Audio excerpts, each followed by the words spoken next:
Continue करेंगे। पिछली class में आप लोगों को याद होगा कि हम आपको यहाँ पे रॉल्स का नियम लिख करके हम छोड़ दिए थे और बताए कि रॉल्ट का नियम डिस्कस करेंगे हम लोग अगले क्लास में। आपको ये भी बताया कि रॉल्ट को अच्छा से याद कर लीजिए क्योंकि ये इंपॉर्टेंट क्वेश्चन हम लोगों के लिए है और ये बोर्ड में हम लोगों से पूछता है। दूसरी बात यह है कि रॉल्ट का नियम 12th में पूछने का 4 मेथड है। एक तो क्वेश्चन हम लोगों से डायरेक्ट पूछता है कि रॉल्ट का नियम क्या है, व्याख्या करें, वो हम लोग अभी जस्ट यहाँ पे पढ़ेंगे। दूसरा पूछता है कि आपेक्षिक वाष्प दाब में अवनमन के लिए रॉल्ट का नियम लिखें, यानी वहां भी रॉल्ट का नियम आएगा। तीसरा नंबर पूछता है कि क्वथनांक में उन्नयन के लिए रॉल्ट का नियम लिखें, वहां भी रॉल्ट हम लोगों को आता है। चौथा नंबर में हिमांक में अवनमन के लिए रॉल्ट का नियम लिखें। अब ये बात हम आपको इसलिए बता रहे हैं ताकि आपको इसका महत्व समझ में आए कि रॉल्ट का नियम हमारे लिए एक बहुत इंपॉर्टेंट नियम है और इसको 4 डिफरेंट टाइप से पूछा जाता है। इसलिए इस रॉल्ट को आप बढ़िया से पहचान लें और इसके नियम को फिर हम आगे यूज करें। एक्चुअली में इस नियम को हमको समझाना था, इसलिए हम पिछले क्लास में आपको थोड़ा हम प्रीवियस ईयर का हम रिवीजन करा दिए थे कि वाष्पशील का मतलब क्या होता है, आंशिक दाब क्या होता है, वाष्प दाब क्या होता है, ये सब हम आपको डिस्कस कराए थे। तो वाष्प दाब और एक आपको मोल प्रभाज हम बताए थे। ये जो भी बात आपको हम बताए पिछले क्लास में वे सभी चीजें यहां पे आ जाएगा और इससे क्वेश्चन हम लोग को 12वां में आता है, इसलिए इसको ध्यान से ध्यान दीजिएगा। यहाँ पे आपको हम बताए कि 2 बात यहाँ पे कि वाष्प दाब और आंशिक वाष्प दाब। आंशिक मतलब होता है थोड़ा सा और वाष्प दाब का मतलब होता है कि वाष्पशील द्रव पदार्थ बंद बर्तन के दीवार से टकराने के पश्चात जब वापस आता है तो द्रव के सतह पर दाब लगता है, जिसे हम लोग वाष्प दाब कहते हैं। हम बार बार आपको रिपीट इसलिए ये कर रहे हैं ताकि आपके दिमाग में एकदम सेट कर जाए, जिससे ये नियम हम लोग को आसान हो जाएगा। और जब ये नियम आसान हो गया तो समझिए कि एक क्वेश्चन हम लोगों को तैयार हो जाए। हम कहते ये वैज्ञानिक है रॉल्ट, जो फ्रांस का रहने वाला था और इसीलिए इसको हम लोग कहते हैं फ्रांसियस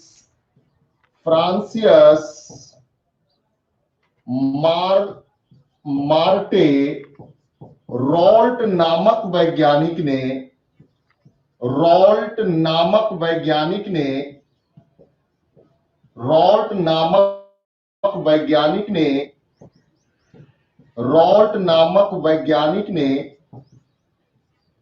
1986 ईस्वी में यह नियम दिया था।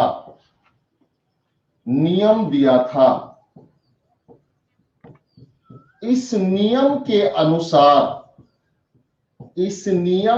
अनुसार किसी विलयन के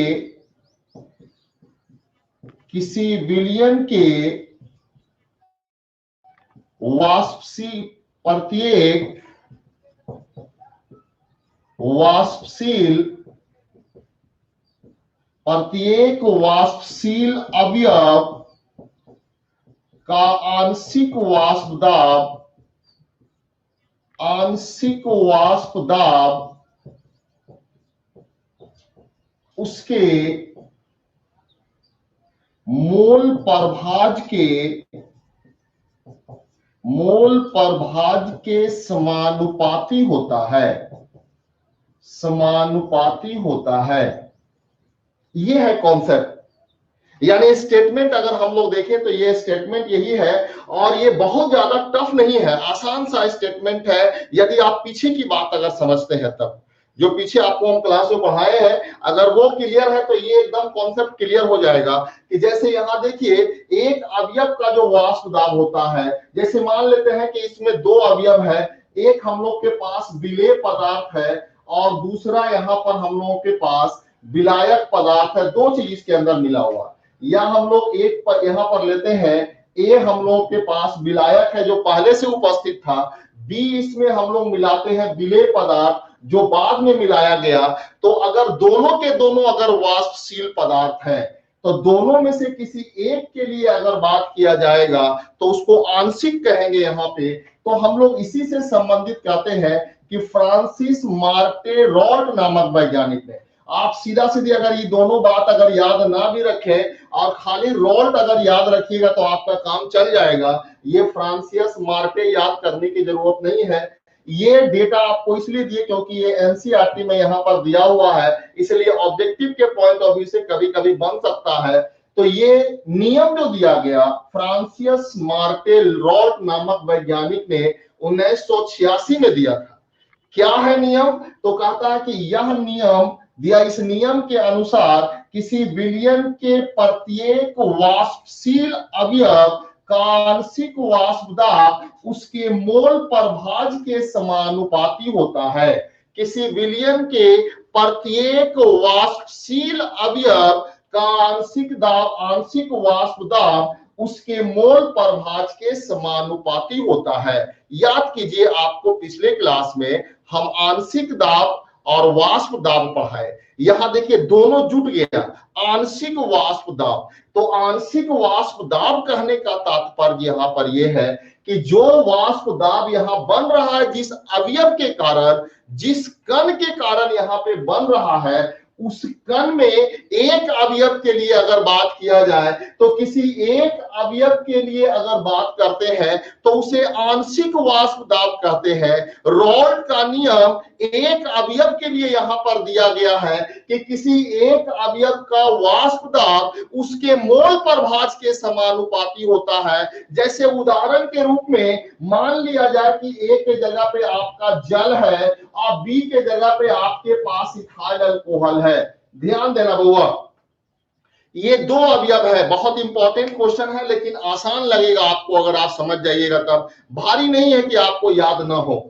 हम लोग के पास एक विलयन है और इस विलयन में अगर आप देखो तो एक आपका अवयव विलायक ए है जो जल है, ये भी वाष्पशील अवयव है। दूसरा हमारे पास विलेय पदार्थ बी है, इथाइल अल्कोहल है, ये दूसरा अवयव है। यानी जिस चीज से मिलाकर इसको बनाते हैं उसे हम लोग अवयव कहते हैं। अंग्रेजी में इसको कंपोनेंट कहा जाता है। ये कंपोनेंट है। तो यदि किसी विलयन को बनाते हैं तो जिसकी मात्रा अधिक होती है उसे विलायक कहते हैं, जिसका कम है वो विलेय है। तो जल इसमें एक अवयव हो गया, दूसरा अवयव इथाइल अल्कोहल हो गया। तो जल भी वाष्पशील है और इथाइल अल्कोहल भी वाष्पशील है। दोनों वाष्प के रूप में जाएगा और दोनों वाष्प के रूप में ऊपर जाने के बाद बर्तन के दीवार से टकरा के जब वापस आएगा तो द्रव के सतह पर यहाँ पे डबल दाब लगता है और इसी दाब को हम लोग कहते हैं वाष्प दाब। तो रॉल्ट कहता है कि किसी एक अवयव का वाष्प दाब उसके मोल प्रभाज के समानुपाती होता है। मोल प्रभाज इसीलिए हम कल आपको रिवाइज कराए थे कि एक अवयव के मोलों की संख्या और उस विलयन में कुल मोलों की संख्या, दोनों के अनुपात को मोल प्रभाज कहते हैं। क्योंकि नंबर ऑफ मोल से संबंध है तो समझ लीजिए कि उसके भार के साथ भी संबंध रखता है, द्रव्यमान के साथ भी संबंध रखता है। तो जिस अवयव का द्रव्यमान अधिक होगा उसका वाष्प दाब वहां पे अधिक होगा। यही बात रॉल्ट कहता है। यानी रॉल्ट के अनुसार प्रत्येक वाष्पशील अवयव का आंशिक वाष्प दाब उसके मोल प्रभाज के समानुपाती होता है।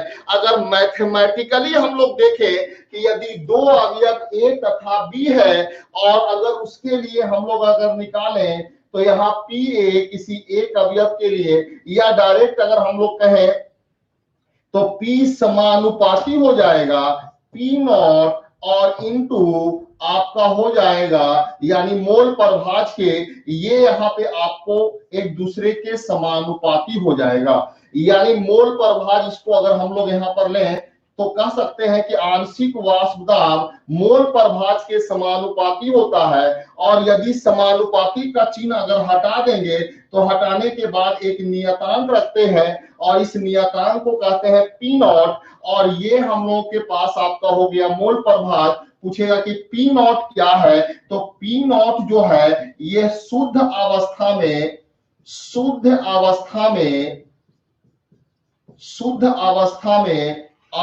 वाष्प दाब है। शुद्ध अवस्था में वाष्प दाब निकल जाएगा। देखिए यहां पर भी एक बड़ा जो है कॉन्सेप्ट की बात है और ये हम लोगों को जानना चाहिए, क्योंकि बहुत सारे लोग इसमें कंफ्यूज रहते हैं। उनको ये लगता है कि ये वाला जो क्वांटिटी है ये आंशिक वाष्प दाब है और ये क्वांटिटी जो है ये वाष्प दाब है। एक्चुअली में ऐसा नहीं है। ये बताता है आंशिक वाष्प दाब को, यानी एक अवयव के वाष्प दाब को, और ये बताता है कि जिस अवयव का चर्चा किया जा रहा है, जिस अवयव के लिए हम लोग निकाल रहे हैं, उस अवयव के शुद्ध अवस्था में कितना वाष्प दाब हो सकता है। इसको आप एक उदाहरण के द्वारा समझ सकते हैं। जैसे अगर मान लीजिए कि आपके पास ये बर्तन है और इस बर्तन में दो अवयव है। एक अवयव ए है जो शुद्ध जल है, दूसरा अवयव हम लोग के पास बी है जो इथाइल अल्कोहल है। तो एक अवयव आपके पास जल है और दूसरा अवयव यहां पर इथाइल अल्कोहल है। जब दोनों एक साथ अगर उड़ेगा तो उड़ने में थोड़ी सी कठिनाई होगी, लेकिन जब अकेले उड़ता है तो अकेले और तेजी के साथ उड़ेगा, क्योंकि जब दो चीज एक साथ अगर उड़ता है तो एक का स्पीड कम होता है, दूसरे का अधिक भी हो सकता है, एक दूसरे के साथ डिस्टर्ब हो सकता है, तो तुलनात्मक रूप से कम रहेगा। तो हम लोग जब एक अवयव के वाष्प दाब की बात करते हैं तो उसे हम लोग वो भी विलियन के रूप में, जब एक अवयव के आंशिक वाष्प दाब की बात अगर करते हैं तो वो एक अवयव का आंशिक वाष्प दाब यहाँ पर P है। लेकिन अगर इसको अकेले किसी बर्तन में रखा जाए, जैसे अगर जल के लिए बात किया जाए और जल और अल्कोहल दोनों को एक साथ बोलते हैं, तो एक जल के लिए बात हो जाएगा P। किंतु अगर यहाँ पे दोनों में से कोई एक बर्तन रखेंगे और केवल जल अगर लिया जाए और जल का अगर वाष्प दाब की बात अगर किया जाए तो ये हो जाएगा P0। आप इसको कॉमन हम लोग जनरल एग्जांपल समझ सकते हैं कि अगर एक भीड़ में आप दौड़ते हैं कि भाई दौड़ कंपटीशन हुआ, जा रहे हैं आप और भीड़ है, तो भीड़ में आपके चलने का या दौड़ने का अंदाज और अगर अकेले मैदान में अगर कर दिया जाए तो बताइए किसमें ज्यादा तेजी के साथ दौड़िएगा, अकेले वाले में कि भीड़ वाले में? निश्चित रूप से अकेले वाला में जब दौड़ा जाएगा तो उसके दौड़ने का स्पीड अधिक होगा। जब ढेर सारे लोगों के साथ दौड़िएगा तो आपको दौड़ने में स्पीड थोड़ा सा कम हो जाएगा। यही बात यहाँ पे है कि जिस अवयव की बात किया जा रहा है उस अवयव को अगर हम लोग पूरे एक साथ अगर बात करते हैं और एक साथ दौड़ने वालों में एक अवयव का वाष्प दाब को आंशिक वाष्प दाब कहते हैं। यानी आपसे अगर पूछेगा कि बताइए इसमें P क्या है, तो हम लोग P के बारे में चर्चा करेंगे कि P हम लोगों के पास है, कोई भी अगर अवयव है तो इसका आंशिक वाष्प दाब है, आंशिक वाष्प दाब हो गया। पूछेगा कि बताइए ये चाई क्या चीज है, जिसको x के जैसा भी हम लोग लिखते हैं, तो ये हम लोगों का मोल प्रभाज है, ये मोल प्रभाज हो गया। और P0 जो आपको हम बता रहे हैं ये शुद्ध अवस्था में वाष्प दाब हो गया।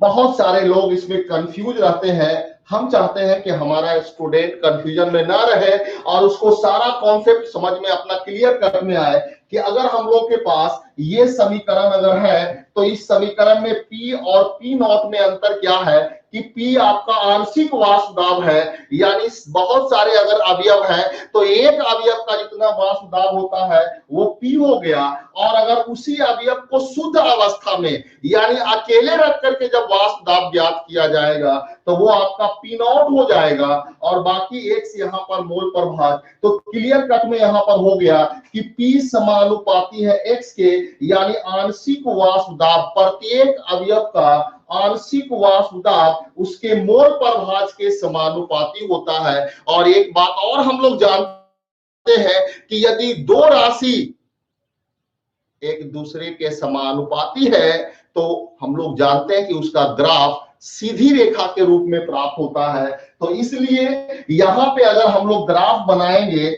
यहां अगर देखें आप कि अगर ग्राफ बनाया जाएगा दोनों के बीच में कि ये हम लोगों के पास है और दूसरा यहां पर ग्राफ अगर ये बनाया जाए, इसमें अगर हम लोग लेते हैं आंशिक वाष्प दाब, आंशिक वाष्प दाब अगर लिया जाए और दूसरा इसके ऊपर हम लोग अगर मोल प्रभाज को लेते हैं, दोनों के बीच में अगर ग्राफ बनाते हैं यानी P और ये हम लोग चाई के बीच में अगर बनाते हैं, तब दोनों के बीच में बनाया गया ग्राफ आपको स्ट्रेट लाइन में जाएगा, सीधी रेखा के रूप में आपको आएगा। तो अब अगर क्वेश्चन हम लोगों से पूछता है कि रॉल्ट का नियम क्या है, व्याख्या करें, तो रॉल्ट का नियम क्या है, व्याख्या करें। अगर 2 नंबर में क्वेश्चन हम लोगों को आ गया, तो 2 नंबर के क्वेश्चन को हम लोग यही कहेंगे कि कोई भी अगर किसी भी विलयन में प्रत्येक वाष्पशील अवयव का आंशिक वाष्प दाब उसके मोल प्रभाज के समानुपाती होता है, यानी जितना अधिक इसका यहाँ पे अवयव का होगा आंशिक वाष्प दाब,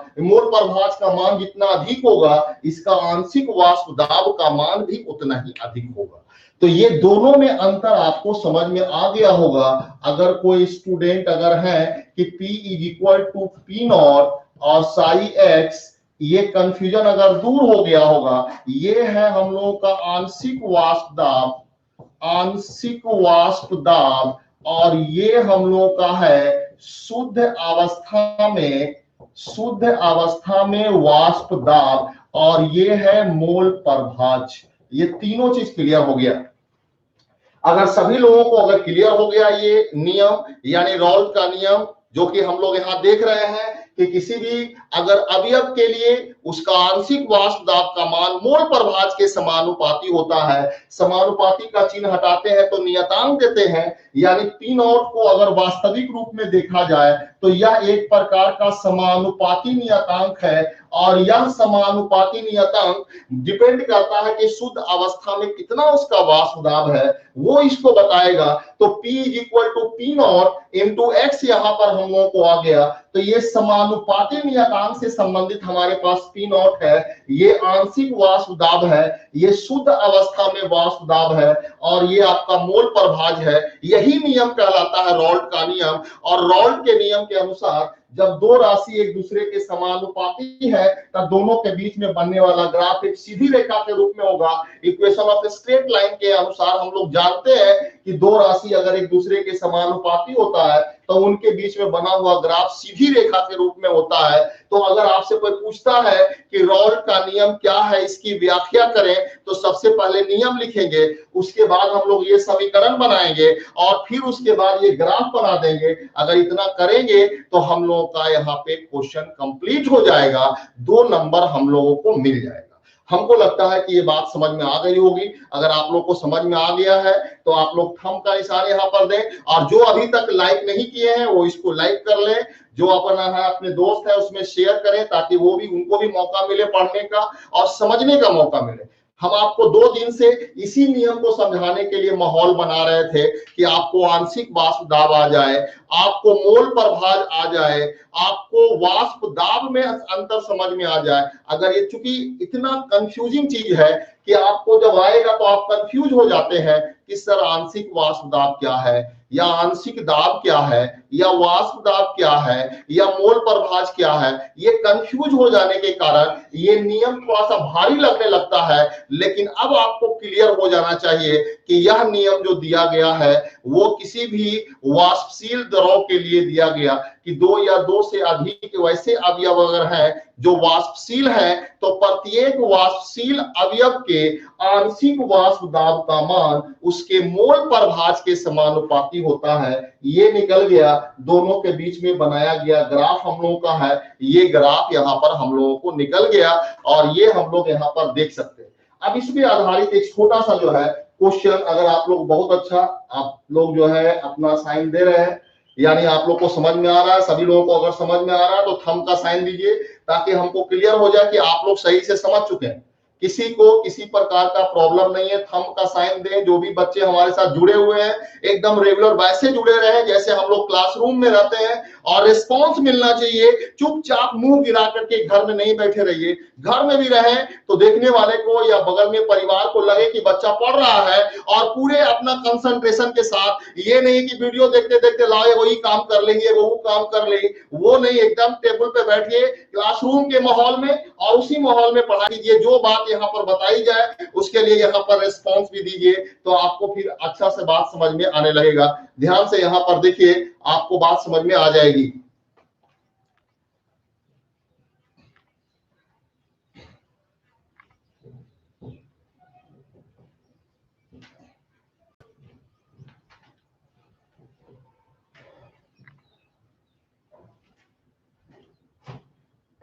क्वेश्चन यहां पर हम लोग के पास है, किसी विलियन में या कह सकते हैं किसी जलीय विलियन में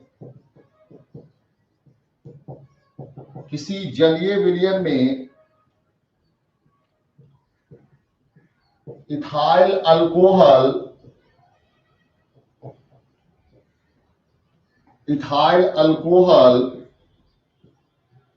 मोल प्रभाज 0.2 है। किसी जलीय विलयन में इथाइल अल्कोहल का मोल प्रभाज 0.2 है। यदि शुद्ध इथाइल अल्कोहल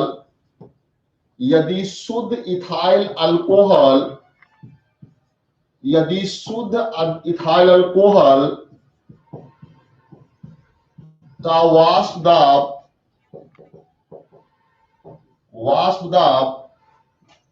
5.29 किलो पास्कल है, तो इसका आंशिक वाष्प दाब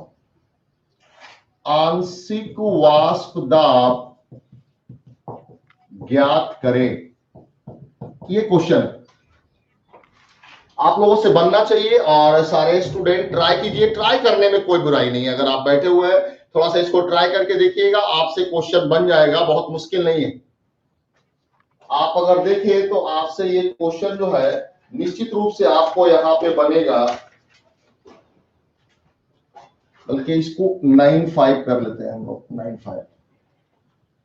तो अब देखिए, इस क्वेश्चन को अगर आप देखेंगे, बहुत अच्छा आप लोग बनाना शुरू भी किए और आंसर भी आ रहा है, वेरी गुड। इसका मतलब है कि आप लोग ट्राई कर रहे हैं और बहुत बढ़िया ट्राई कर रहे हैं। ट्राई करना चाहिए आप लोगों को, क्योंकि ट्राई करने से कॉन्फिडेंस आता है कि हाँ हमने बना दिया। ऐसे हम बनाएंगे, कॉपी पे नोट कर लीजिएगा, बस आपको नोट के फॉर्म में वहां रह जाएगा। इसलिए यहाँ पर आप अपने से ट्राई कीजिए, नो डाउट आपको बहुत अच्छा से समझ में आएगा। Very good. आप लोग में से कुछ लोग ट्राई कर रहे हैं। संतोष कुमार आपका 0.58 आ रहा है, सोनू कुमार का 0.24, और उसी तरह से अक्षय कुमार का, यहाँ पे राजीव कुमार का 1.58। चलिए बहुत बढ़िया, आप लोग ट्राई कर रहे हैं यहाँ पे। अब देखिए, जो नहीं बना पाए हैं वो यहाँ पर ध्यान देंगे। अगर आप थोड़ा भी अगर नियम को ध्यान से अगर देखे हैं, आपको अगर समझ में आ गया है, तो ये क्वेश्चन बनना चाहिए। कह रहा है कि किसी जलीय विलयन में, यानी विलयन जो बना हुआ उसमें एक अवयव जल है, यानी विलायक के रूप में आपका जो है वो जल वहां पे उपस्थित है। जलीय विलयन में इथाइल अल्कोहल का मोल प्रभाज 0.2 दिया हुआ है, और कहता है कि यदि शुद्ध अवस्था में इथाइल अल्कोहल का वाष्प दाब 5.95 किलो पास्कल है, तो इसका आंशिक दाब ज्ञात करें। हम लोग जानते हैं कि P अगर यहाँ पर लेते हैं अवयव किसी भी विलायक के लिए, तो विलायक के लिए हो गया Pb, और Pb बराबर हो जाएगा P0b और इंटू हो जाएगा XB। ये हम लोग को यहाँ पर निकल जाएगा।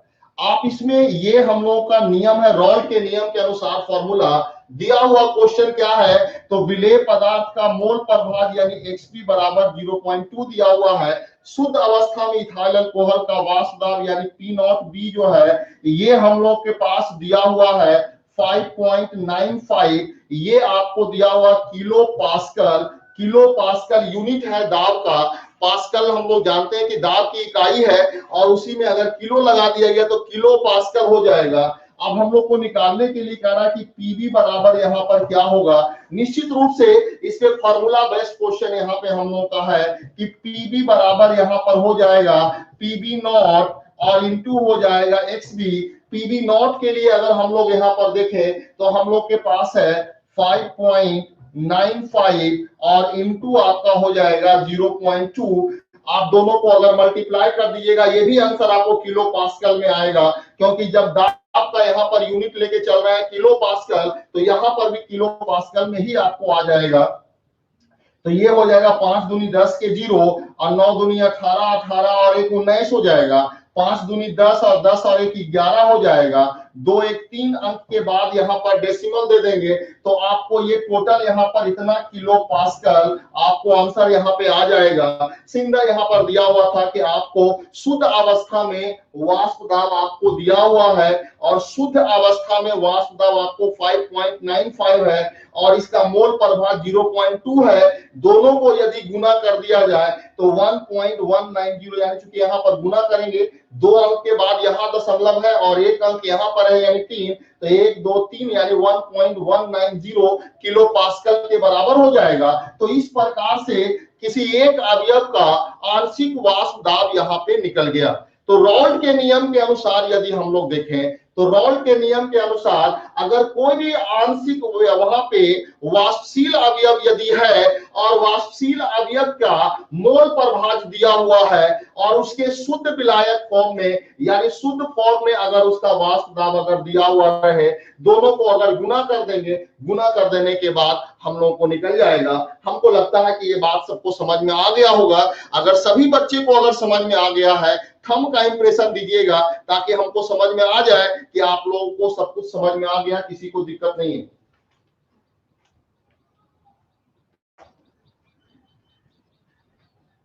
देख लीजिए किसी, हाँ वेरी गुड, आप लोग एकदम सही समझ रहे हैं।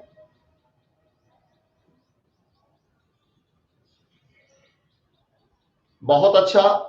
जब आप लोग इस तरह से थंब देते हैं और लगता है कि आप लोगों को समझ में आ गया तो हम लोग का भी मनोबल बढ़ जाता है कि इतनी दूरी पे रहने के बाद भी अगर आपको ऑनलाइन पढ़ाने से बात अगर 100% समझ में आ जाती है तो हम लोग भी चौड़ा हो जाते हैं। इसलिए रिस्पॉन्स हमेशा दीजिए, रिस्पॉन्स दीजिएगा, मनोबल बढ़ेगा और बढ़िया से बढ़िया आपको वहां पे वैरायटी ऑफ यहाँ पर मिलेगा। आपको साथ साथ में कॉन्सेप्ट भी और आपको क्लियर कराया जाएगा। बिना आपको समझाए हुए आगे की तरफ नहीं बढ़ेंगे।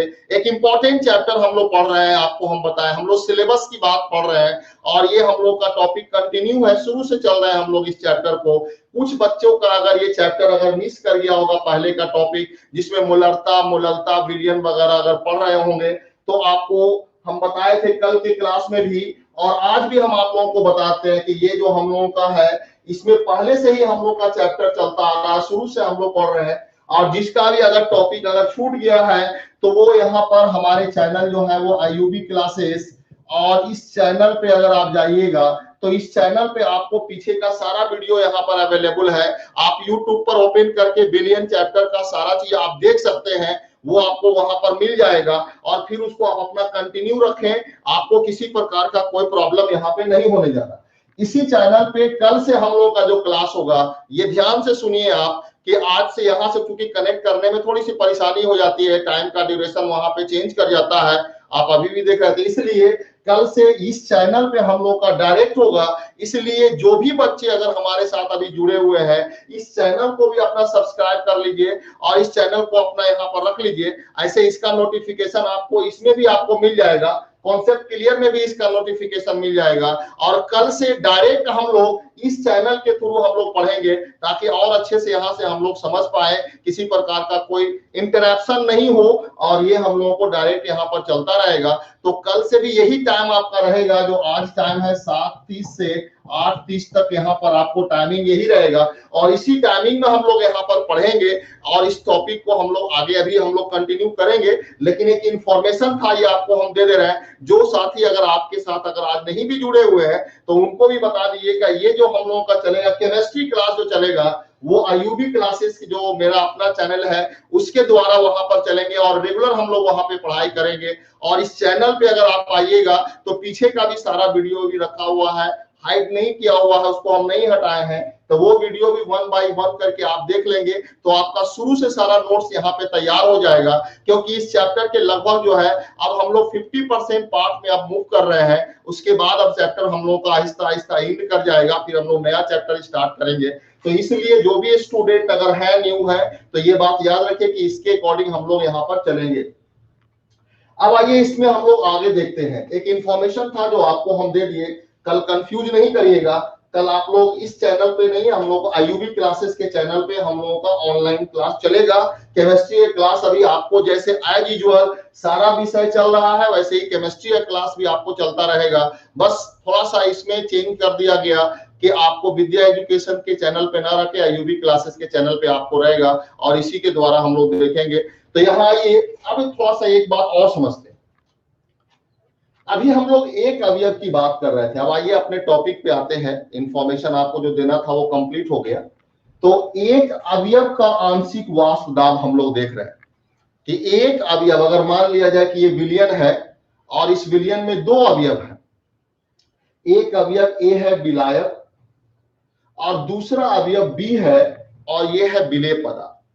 तो विलेय और विलायक दो विभिन्न प्रकार के अवयव हैं।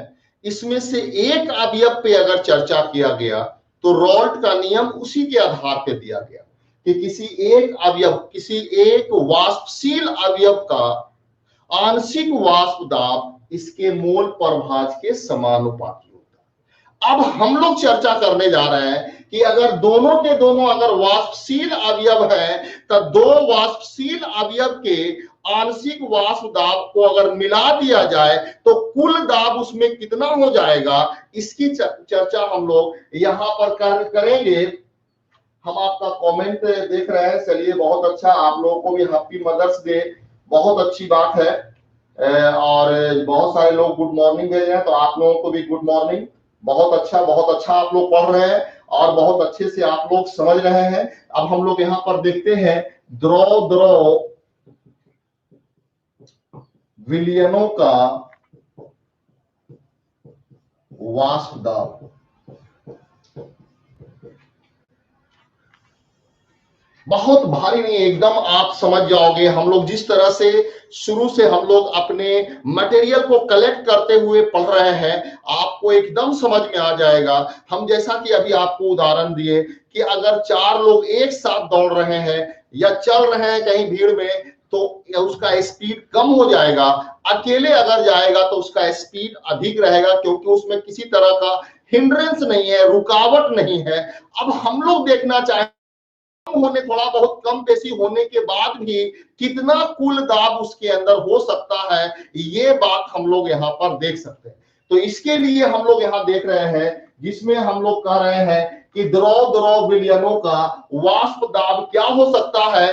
तो मान लेते हैं कि वहां पर दो, माना कि ए तथा बी दोनों वाष्पशील द्रव है पदार्थ है, वाष्पशील द्रव पदार्थ है, ये मान लिया गया।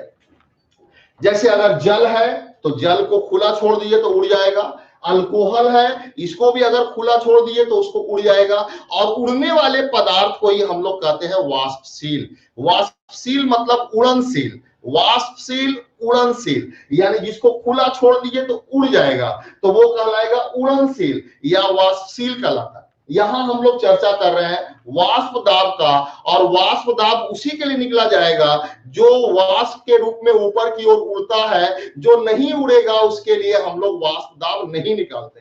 तो अब यहां देखिए चर्चा कर रहे हैं हम लोग कि माना कि ए तथा बी दोनों वाष्पशील द्रव पदार्थ हैं, और जब दो वाष्पशील द्रव पदार्थ है तब दोनों जब ऊपर की ओर उड़ रहा है और उसके बाद टकरा के वापस आया तो दोनों मिल करके द्रव के सतह पे कितना दाब लगाता है उसी को कुल दाब कहते हैं, और उसके लिए हम लोग यहाँ पर व्यंजक प्राप्त करना चाह रहे हैं। तो अगर मान लिया जाए कि अवयव ए के लिए अगर बात किया जाए, अवयव ए के लिए अगर हम लोग बात करें तो रॉल्ट के नियम के अनुसार हम लोग जानते हैं कि रॉल्ट के अनुसार अगर देखा जाए तो रॉल्ट के अनुसार हो जाएगा पी ए समानुपाती हो जाएगा, यहाँ चाई ए का हो जाता है, और फिर पी ए अगर हम लोग हटा दे तो यहाँ हो जाएगा पी नॉट ए, और इसके बाद हो जाएगा चाई ए। ये आपका यहाँ पर एक समीकरण आपको आ गया। आसान है। अगर एक अवयव के लिए हम लोग ले रहे हैं तो किसी एक अवयव ए है और ए का समानुपाती यानी जितना ए का मोल प्रभाज होगा उतना ही अधिक से अधिक इसका आंशिक वाष्पदाब होगा। तो आंशिक वाष्पदाब इसके मोल प्रभाज के समानुपाती है। ये जो आपका पी नॉट ए है, यह पी नॉट ए इसके शुद्ध अवस्था में बताता है कि कितना है। उसी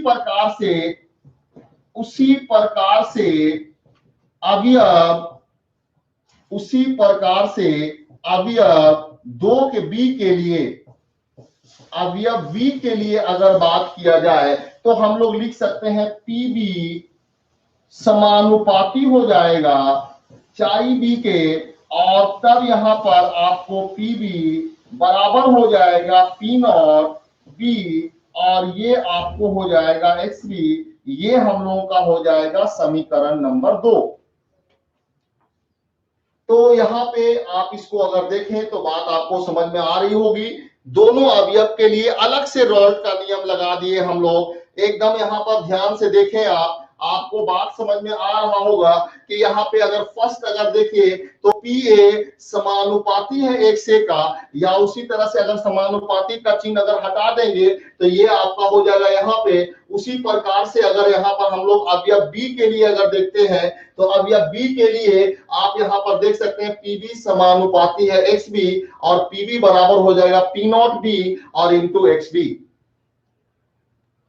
अवयव ए के लिए आंशिक वाष्पदाब ये हो गया, अवयव बी के लिए आंशिक वाष्पदाब ये हो गया। कल के क्लास में आपको हम 2 बात रिवाइज कराए थे। बहुत सारे लोगों को ये लगा होगा कि सर ना मालूम क्यों पिछले ही क्लास वाला बात को रिपीट कर रहे हैं। बउआ उसके पीछे कारण है। जब कोई भी चीज ज्यादा उपयोगी होता है, ज्यादा यूजफुल होता है, तो हम लोग उसको बार बार याद करते हैं ताकि वो चीज याद करते करते आसान हो जाए।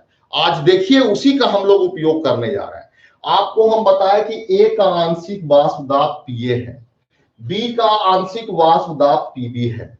डाल्टन साहब कहते हैं कि किसी बंद बर्तन के दीवार पर लगने वाला कुल दाब उसमें उपस्थित प्रत्येक अवयव के आंशिक वाष्प दाब के योगफल के बराबर होता है। यानी डाल्टन के नियम के अनुसार अगर हम लोग देखें, डाल्टन का नियम अगर लगेगा तो डाल्टन के नियम के अनुसार क्या हो जाएगा, बात को समझिए साहब। डाल्टन के अनुसार अगर हम लोग देखें, डाल्टन के अनुसार हम इसीलिए, चूंकि इसका उपयोग यहां आने वाला था, हम इसलिए कल के क्लास में थोड़ा सा आपको और याद दिला रहे थे ताकि बात आपको और क्लियर हो जाए। तो यहां देखिए, आप अगर देखें डाल्टन के अनुसार, तो डाल्टन कहता है कि कोई भी अगर बंद बर्तन है, यहां बंद बर्तन अगर लेते हैं और बंद बर्तन में अगर यहाँ पर विभिन्न 2 अवयव यहाँ पे है, और ये दोनों अवयव अगर दीवार पे अगर दाब लगाता है तो एक अवयव के दाब को आंशिक दाब कहते हैं, एक अवयव के द्वारा लगने वाले दाब को आंशिक दाब कहते हैं, और दोनों की अगर जोड़ दिया जाए तो कुल दाब हो जाएगा।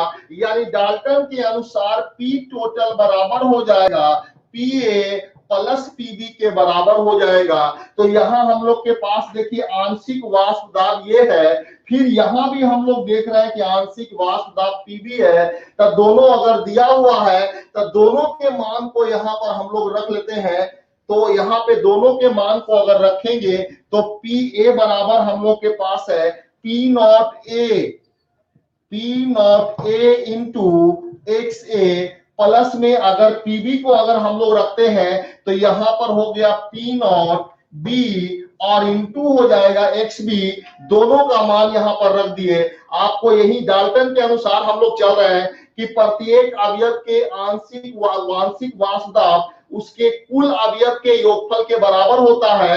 तो इसमें जिस बर्तन में लगने वाला, दीवार पर लगने वाला कुल दाब, उसमें उपस्थित प्रत्येक अवयव के आंशिक दाब के योगफल के बराबर होता है। तो अगर ये द्रव पदार्थ यहाँ पे था और इस द्रव पदार्थ में अगर हम लोग बात कर रहे हैं कि दो अवयव ए और बी है, तो ए का आंशिक वाष्प दाब और बी का आंशिक वाष्प दाब दोनों को अगर जोड़ दिया जाए तो कुल वाष्प दाब हो जाएगा। पीए का मान यहाँ पे हम लोग को दिया हुआ है, इस मान को यहाँ पे रख देंगे और पीबी का मान यहाँ पर दिया हुआ है, इसको भी यहाँ पे रख देंगे।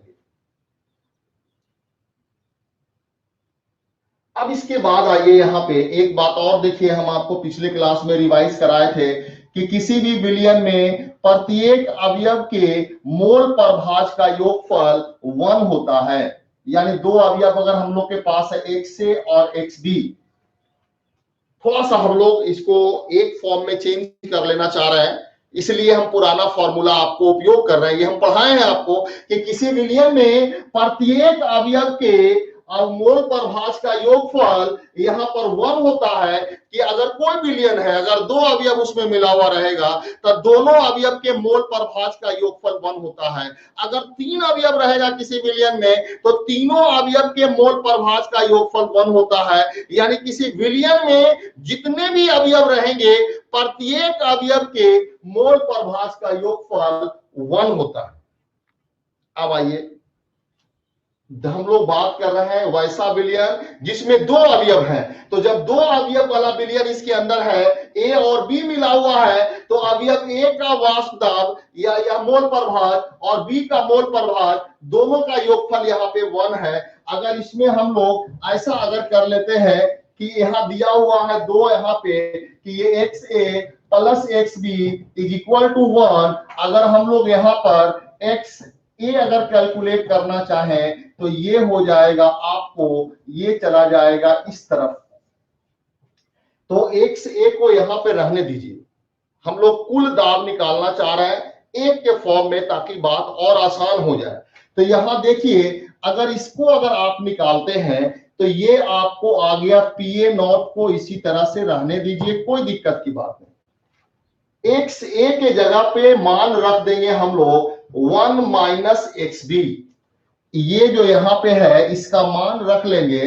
अगर हम लोग 1 माइनस ये चाई एक्चुअली में हम लोग इसको बोलते हैं लेकिन लिखते हैं एक्स के जैसा, ये हम लोग का हो जाएगा बी, अब प्लस में पी नॉट बी इंटू ये चाई बी आपका हो गया।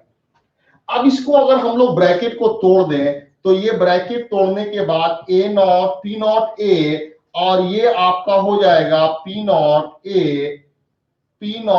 ए इंटू एक्स बी प्लस में पी नॉट बी इंटू ये आपका हो जाएगा एक्स बी।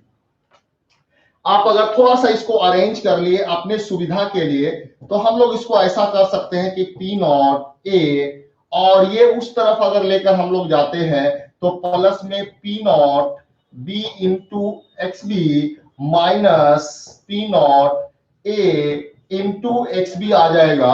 अब इसमें देखें हम लोग तो दोनों में कॉमन चीज आपको है और वो कॉमन चीज हम लोग यहाँ पर देख रहे हैं कि पी नॉट ए प्लस में ये दोनों में आपको एक्स बी दोनों में कॉमन है, तो हम लोग यहाँ पर ले लेंगे एक्स बी, तो हो जाएगा P not B minus P not A, ये हम लोगों का हो जाएगा। अगर इसको हम लोग देखें तो ये हम लोगों के लिए कुल दाब यहाँ पर हम लोगों के पास है, यानी पी टोटल यहां से हम लोग को चलता आ रहा था। तो अगर अब देखिए ये हम लोगों के पास एक समीकरण आ गया।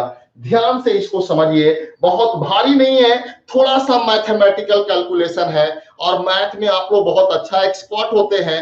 आप लोग मैथ ही तो पूरे दिन पढ़ते हैं, केमिस्ट्री तो कभी पढ़ने का मौका मिलता ही नहीं है। नहीं तो जो बच्चा अगर डेली कम से कम आधा घंटा 45 मिनट भी अगर केमिस्ट्री पढ़ ले तो उसका केमिस्ट्री में सबसे अधिक नंबर आएगा।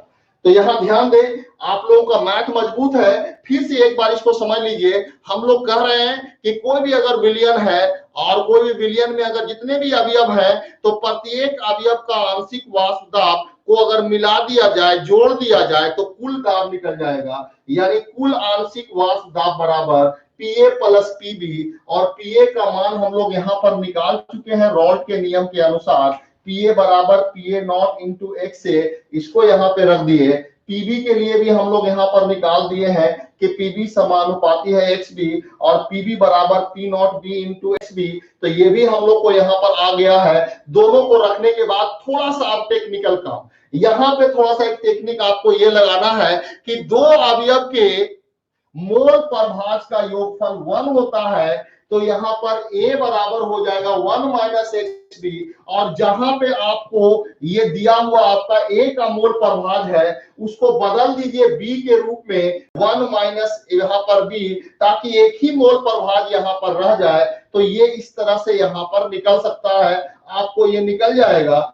और इसका मान जब रखेंगे तो ब्रैकेट तोड़ेंगे तो पी नॉट ए और माइनस दोनों यहाँ पे गुना हो जाएगा, plus P not B into X B, और ये आपका यहाँ पर उधर करके फिर यहाँ ले आए ताकि हम लोग को नेगेटिव साइन आगे की तरफ ना दिखे। तो X B is equal to P not B minus P not A, ये इस प्रकार से हम लोग का यहाँ पर टोटल वाष्प दाब के लिए आ गया। हम लोग चाहे तो इसको दूसरे फॉर्म में भी लिख सकते हैं। वो रूप क्या हो सकता है, यहाँ देखिए, इसको हम मिटा दे रहे हैं, और जिनका अगर है तो उसको अपना स्क्रीनशॉट ले लीजिएगा, या आपको रहेगा तो आप रोक करके इसको देख लेंगे। आपका सब कुछ यहाँ पर लिखा हो, अभी हम वीडियो इसको रिमूव नहीं करेंगे, आप उसको देख सकते हैं। हमारे आईयूबी क्लासेस के चैनल पे ये रहेगा, अगर विद्या एजुकेशन से अलग भी हो जाएगा तो वहां पे उसको आपको रहेगा, आप देख करके कर लेंगे। स्क्रीनशॉट करके अपने कॉपी पे नोट करते जाइएगा। हम बार बार आप लोगों को कह रहे हैं कि आप एकदम क्लासरूम नोट्स जैसा अपना कॉपी तैयार कर ले, आपको पढ़ने में सुविधा होगा, क्योंकि अपने राइटिंग में जब पढ़ते हैं तो आपको बात ज्यादा अच्छी समझ में आती है। तो यहाँ देखिए, इसको अगर आप देखें उसी प्रकार से अगर हम लोग निकालना चाहते हैं, जैसे हम लोग यहाँ पर निकाले कि इसमें हम लोग क्या किए कि ए को यहाँ पे बदल दिए। अब अगला बार में हम लोग क्या करते हैं कि बी को बदल देते हैं, तो हम लोग लिख सकते हैं उसी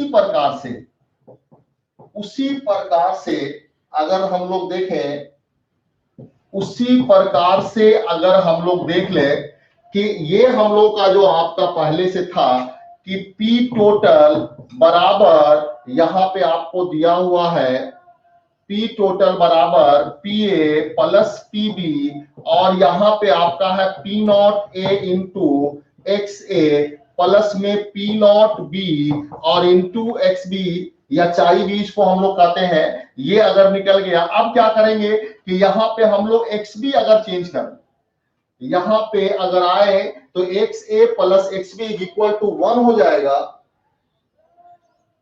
और तब हम लोग यहाँ पर चाई बी अगर निकालना चाहे तो 1 माइनस XA यहाँ पे आपका हो सकता है। ये आपका हो गया। तो ये आप दोनों यहाँ पर देख रहे हैं। अब क्या करेंगे हम लोग कि B को बदल देंगे, यहाँ पे A को ऐसे ही रहने देंगे। जैसे यहाँ देखिएगा, यहाँ B वैसे ही था, A को हम लोग बदल रहे थे, ठीक उसी प्रकार से इस बार हम लोग यहाँ पर B को बदल देंगे, तो हो जाएगा P not A into XA, और प्लस में यहाँ पे अगर हम लोग देखें तो P नॉट B और इंटू XB के जगह पे रख सकते हैं 1 माइनस चाई A, ये दोनों A के रूप में आ गया, तो P not A into XA plus में गुना कर देंगे P नॉट B और minus P not B into XA, ये हम लोग को आ गया। अब हम लोग क्या करते हैं कि ये प्लस वाला साइन है, प्लस वाले साइन को हम लोग इधर हटा लेते हैं, यानी P नॉट B, और ये हम लोग का प्लस में जैसा है P not A into XA minus P not B और इंटू XA, ये रखा हुआ है। बाकी P नॉट B प्लस में यहाँ दोनों में कॉमन है XA कॉमन ले लेंगे हम लोग, तो ये आपका हो जाएगा P नॉट A माइनस ये हो जाएगा P नॉट B। ये इस तरह से हम लोग के लिए टोटल दाब का दूसरा रूप यहाँ पर आ गया। दूसरा रूप हम लोग के पास ये है। एक रूप आपका ये था P टोटल बराबर PA not plus XB P not A B minus P not A, यहां देखिए बदल गया पी नॉट, यहाँ पी टोटल बराबर P not B X A, और उसके बाद ये आपका P not A minus P B, यानी दो अलग अलग रूप में है। आप यहाँ दोनों समीकरण को ध्यान से देखिए, एक बार और हम आपको ये समीकरण को समझा देंगे ताकि किसी को भी अगर कहीं पर कंफ्यूजन है तो वो क्लियर हो जाए, बात समझ में आ जाए। आप अपना थंब का साइन दीजिएगा, हमको बड़ी खुशी होगी कि आप लोग बहुत अच्छे से समझ रहे हैं, आपको समझ में आ रहा है। फिर इस पे आधारित एक न्यूमेरिकल आपको हम देंगे, न्यूमेरिकल बन जाएगा, बिंदास रहिएगा, क्वेश्चन आपको एग्जाम में नहीं छूटेगा, आएगा 100% बनेगा, ये बात आप समझ लें। तो यहाँ पे देखिए हम बात ये कर रहे थे कि अगर कोई भी बर्तन है उसमें दो अवयव है ए और बी, तो ए के द्वारा लगने वाला आंशिक वाष्प दाब, बी के द्वारा लगने वाला आंशिक वाष्प दाब, दोनों को अगर जोड़ देंगे तो निकल जाएगा कुल दाब। और एक्चुअली में ये दोनों समीकरण जो हम लोग बना रहे हैं ये कुल दाब के लिए बना रहे हैं कि कुल दाब कैसे ज्ञात किया जाएगा, कुल दाब को ज्ञात करने के लिए ही हम लोग यहाँ पर बात कर रहे हैं। तो ये डाल्टन के अनुसार कुल दाब उसमें प्रत्येक अवयव के आंशिक वाष्प दाब के योगफल के बराबर होगा। अब ए का आंशिक वाष्प यहां दिया हुआ है, बी का आंशिक वाष्प दाब यहां दिया हुआ है, ए के आंशिक वाष्प दाब और बी के आंशिक वाष्प दाब दोनों को लिखने के बाद यहाँ थोड़ा सा मोल प्रभाज का खेल हम लोग खेले हैं कि यहाँ बस इतने ही खाली आपको टेक्निक है, अगर ये टेक्निक पर ध्यान दे दिए बेड़ा पार लग गया, फिर कोई प्रॉब्लम नहीं है। ये देखो एक्स ए है और ये देखिए एक्स बी है, हम लोग पहला में क्या किए हैं कि एक्स ए के जगह पर एक्स बी रख दिए, क्योंकि दोनों का योगफल 1 होता है। तो एक्स ए अगर रखेंगे तो ये चला जाएगा उस तरफ, तो यहाँ कर लेंगे ब्रैकेट तोड़ देंगे, ब्रैकेट तोड़ने के बाद प्लस वाले को पहले ले आए हैं, माइनस वाले को इधर कर दिए, वो दाएं बाएं हम लोग कर सकते हैं, कोई दिक्कत नहीं है, मैथ में ये सब बहुत दाएं बाएं होता है। अब इसके बाद एक्स बी यहाँ है और एक्स बी यहाँ है, दोनों में अगर एक्स बी हम लोग कॉमन ले लेंगे तो पी नॉट बी ए हो जाएगा और ये पी नॉट ए हो जाएगा, हम लोग को बन गया इक्वेशन। तो एक वैसा इक्वेशन जिसमें हम लोग को मोल प्रभाज बी के रूप में दिखाई पड़ रहा है, और बी का मतलब ये हो गया कि विलय के रूप में अगर दिखाई पड़ रहा है तो विलय का मोल प्रभाज अगर दिया हुआ रहेगा और दोनों का शुद्ध रूप में अगर यहाँ पर वाष्प दाब दिया हुआ रहेगा और उसका एक का अगर दिया हुआ रहे तो फॉर्मूला ये लगा देंगे। उसी प्रकार से अगर यहां देखिएगा आप तो ये P A plus P B और P not A into X A, और ये हम लोग का पी नॉट इसको हो गया एक्स बी, और इसमें अगर हम लोग देखें पी टोटल बराबर तो ये हो जाएगा P not x into plus में यहाँ पर ये निकल गया। अब यहाँ हम लोग क्या कर रहे हैं कि एक्स बी को बदल दे रहे हैं यहाँ पे, और एक्स बी बदल करके एक्स ए के रूप में आ गया, तो एक्स बी अगर एक्स ए के रूप में आ गया, ब्रैकेट अगर तोड़ दीजिएगा, तोड़ने के बाद पुनः हम लोग यहाँ पर आगे पीछे करते हैं, हम लोग को इसमें जो मोल प्रभाज आ रहा है ये ए के रूप में आ रहा है, यहाँ बी के रूप में आ रहा था, तो इस प्रकार से दोनों में कुल दाब हम लोग को निकल गया। तो दोनों रूप में चाहे तो मोल प्रभाज ए के रूप में दिया हुआ रहेगा तो हम लोग ये वाला फॉर्मूला लगाएंगे, मोल प्रभाज अगर बी के रूप में अगर दिया हुआ रहेगा तो ये वाला फॉर्मूला हम लोग लगाएंगे, और दोनों ही फॉर्मूला के द्वारा हम लोग को कुल दाब निकलता है। तो कुल दाब निकालने का यह मेथड है। मुझे लगता है कि अब आप लोगों को ये दोनों का दोनों समीकरण बढ़िया से समझ में आ गया होगा।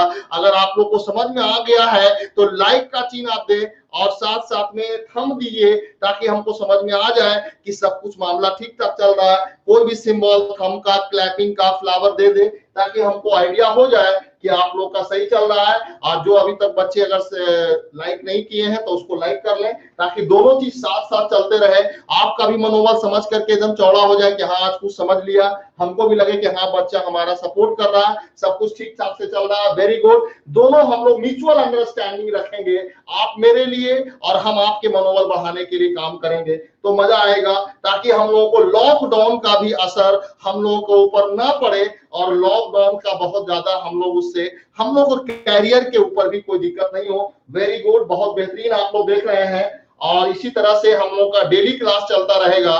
बस कल के क्लास में थोड़ा अंतर ये रहेगा कि आपका चैनल बदल जाएगा। आज जो विद्या एजुकेशन पे हम लोग पढ़ रहे थे, कल डायरेक्ट से मेरा अपना जो पर्सनल चैनल है यानी आईयूबी क्लासेस, इसके ऊपर आप लोग पढ़ेंगे ताकि इसमें और हम लोग को दिक्कत ना हो, आराम से इसको हम लोग करते चले जाएंगे। तो ये हम लोग का यहाँ पे है। नेक्स्ट जो है इसमें देखिए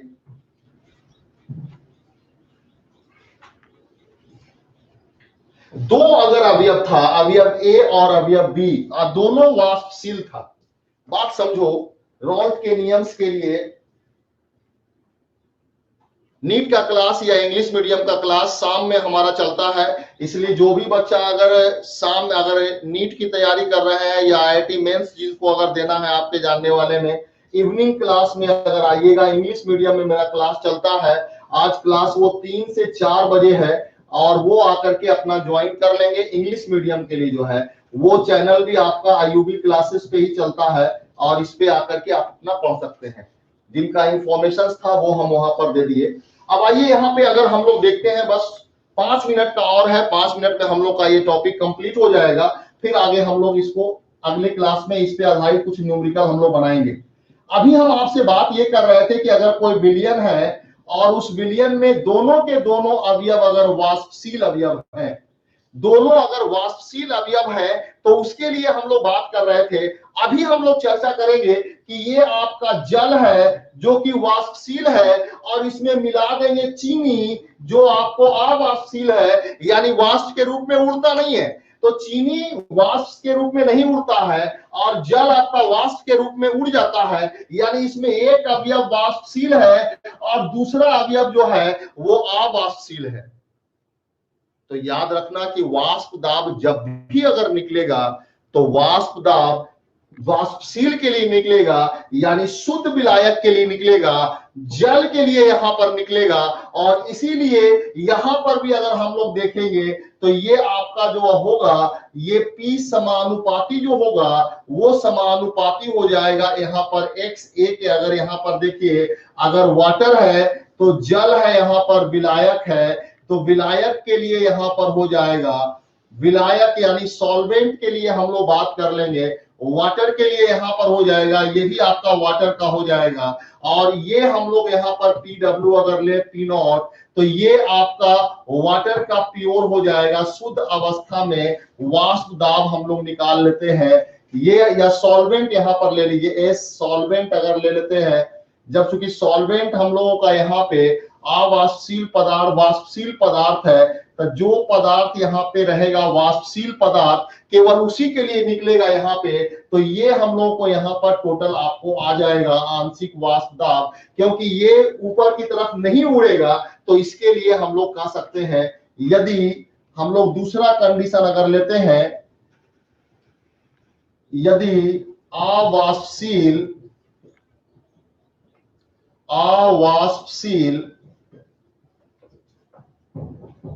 विलेय पदार्थ के लिए